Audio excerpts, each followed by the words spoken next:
Hello दोस्तों, कैसे हो आप लोग? ठीक है। नमस्ते दोस्तों, कैसे हो आप लोग? तो आज हम न्यूज एनालिसिस करने वाले हैं। कल यानी आज तारीख 7 दिसंबर 2025 से 8 दिसंबर 2025 को हमारे निफ्टी 50 और अदर सेक्टर में क्या इम्पैक्ट आ सकता है राष्ट्रपति पुतिन को इंडिया आने से। ठीक है। उन्होंने कई कई चीजों पे डील करी और एक लक्ष्य रखा कि 100 अरब डॉलर का ट्रेड हम करेंगे 2030 तक। ठीक है। तो उन्होंने कई सारे sectors like defence sector, energy sector, manufacturing sector पे बात कही है। ठीक है। तो मैं हम बताएंगे इस न्यूज़ को एनालिसिस करके कि हमें कौन से सेक्टर पे हमें नजर रखनी चाहिए, कौन सा सेक्टर कल उठेगा, कौन सा सेक्टर कल नहीं उठेगा और किस सेक्टर पे न्यूज़ चल रही है। तो सबसे पहले हम पढ़ते हैं न्यूज़। ठीक है। हेडलाइन पढ़ते हैं। Putin India visit, how India stock market में रिएक्ट ऑन मंडे। ठीक है। Putin visit to India for the 23 summit highlighted a new economic cooperation program aiming 100 billion in trade in by 2030. The partnership is set to enhance sector like defense, energy and manufacturing while addressing geopolitical challenge. तो इसका मतलब कहने का ये है कि president Putin की भारत यात्रा में 23 समिटेड ने एक नए आर्थिक सहयोग कार्यक्रम का उजागर किया है। ठीक है। जिसका लक्ष्य 2030 तक 100 अरब डॉलर तक पहुंचने का है। ये पार्टनरशिप भू राजनीतिक चुनौतियों का समाधान करने के लिए भी महत्वपूर्ण मानी जा सकती है। आगे नीचे चलते हैं। India stock market are likely have positive impact by Putin India visit. India market में कल निफ्टी 50 में थोड़ा पॉजिटिव इम्पैक्ट आ सकता है और अदर सेक्टर में भी पॉजिटिव इम्पैक्ट आ सकता है।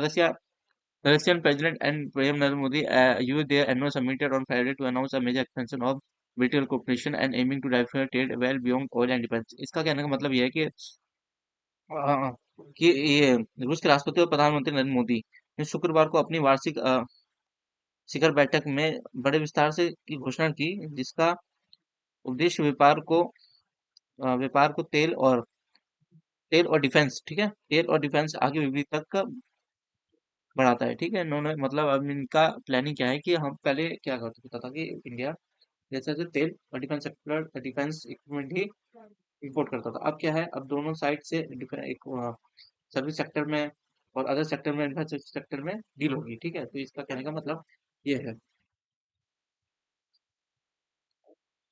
नीचे क्या है, while the India-Russia partnership provides a structure long-term positive for several sectors, support more diversification strategy footprint India that delay that US trade agreement is motivating factor market will watch closely। तो इसका मतलब ये हुआ, भारत और रूस की साझेदारी कई क्षेत्रों के लिए मतलब सकारात्मक पॉजिटिव पहलू प्रदान कर रहा है। ठीक है। भारत अमेरिका व्यापार समझौते में देरी का एक ऐसा कारक है जिसे बाजार करीबी से देखेगा। ठीक है। अब इसका मतलब क्या हुआ, the net effect for now is constructive for selection themselves like defense, infrastructure, energy and critical minerals, said Sugandha Sachdeva, founder of SSWell। इनका कहने का मतलब ये है, इसका कुल प्रभाव डिफेंस सेक्टर, ठीक है, डिफेंस सेक्टर और एनर्जी इंफ्रास्ट्रक्चर, क्रिटिकल मिनरल पर अच्छा सकारात्मक एंड पॉजिटिव व्यू बनाया है। ठीक है। आगे चलते हैं। आगे क्या लिखा, the summit was specially significant marking 25 year अगर India Russia state partnership establish during Putin first visit on 2000। ठीक है। Both leader confirm that India and Russia have finalised wide ranging economic cooperation programming through 2020 focus on diversification commerce and boosting annual trade. ठीक है।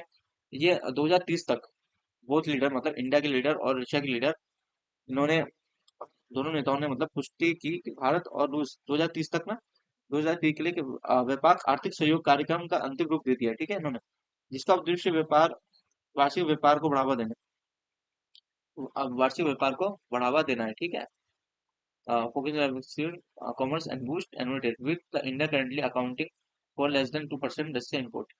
They say a new target of reaching 100 billion of retail trade and decent plan। ठीक है। इसका मतलब अब क्या है, इसका मतलब क्या है, वर्तमान में रूस के आयात में भारत की हिस्सेदारी 2% से भी कम है। ठीक है।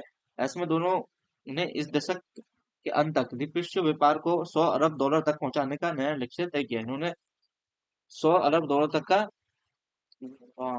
वो क्या किया है, पहुंचाने का लक्ष्य तय किया है। ठीक है। मार्केट इम्पैक्ट की अपॉर्चुनिटी अक्रॉस सेक्टर। ठीक है। According to Ravi Singh, chief research officer, master capital service, The trade roadmap could meaningfully reshape Indian economic landscape. India and Russia are targeting 100 billion trade relationship by 2030. ठीक है, an increase 60 uh, an increase from 68 billion in FY25 fueled India growing exports in key sectors. ठीक है, इसका मतलब ये भारत और रूस 2030 तक 100 अरब डॉलर के व्यापारिक संबंध का लक्ष्य बना रहे हैं। ठीक है, जो FY25 के 60 अरब डॉलर से अधिक है, और ये भारत के प्रमुख क्षेत्रों में बढ़ते निर्यातों को प्रोत्साहित होगा। मतलब एक्सपोर्ट में इनको हेल्प मिलेगी भारत को। ठीक है, इस 100 अरब डॉलर से जो हमारा ट्रेड होगा बाहर रशिया को, तो बहुत अच्छा हमारा इकोनॉमी भी ग्रोथ करेगी और बहुत अच्छी वो रहेगी। ठीक है, उनका कहने का ये है। उन्होंने कहा जैसे he said Singh believes sectors such as defense देखो defence, pharmaceuticals, marine product, engineering, healthcare, IT, BPM, textile and jewelry stand to benefit from smoother approval for wider market access। इन सेक्टर पे हमें ध्यान रखना है। Defence, marine product, engineering, health care, इन पे बहुत अच्छा उछाल आ सकता है। अप्रूवल इनका स्मूथ अप्रूवल है, तो इनका कहने का मतलब ये है। ठीक है, और लाभ इसमें मिल सकता है। और नीचे क्या लिखा हुआ है, with Russia accounting for over one third of India crude import consistent flow would crucial defining against global price volatility. He noted that cheaper rural crude and fertilizer reduced input cost across petrochemical agriculture and manufacturing petrochemical agriculture and manufacturing। ठीक है, उनका कहने का मतलब ये है रूस भारत के कच्चे तेल के आयात को एक तिहाई से अधिक हिस्सा प्रदान करता है। उन्होंने ये भी कहा कि मतलब सस्ता सस्ता पेट्रोकेमिकल एग्रीकल्चर एंड मैन्युफैक्चरिंग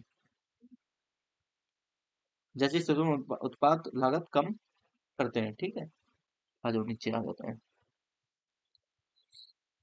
इनमें कौन कौन से सेक्टर पे हमें ध्यान देंगे। देखो द सेक्टर इम्पैक्ट और सिग्निफिकेंट, देखो defence collaboration and make in India. ठीक है, इंस्टीट्यूट कुल बेनिफिट HAL, देखो HAL पे आपको फोकस रखना है।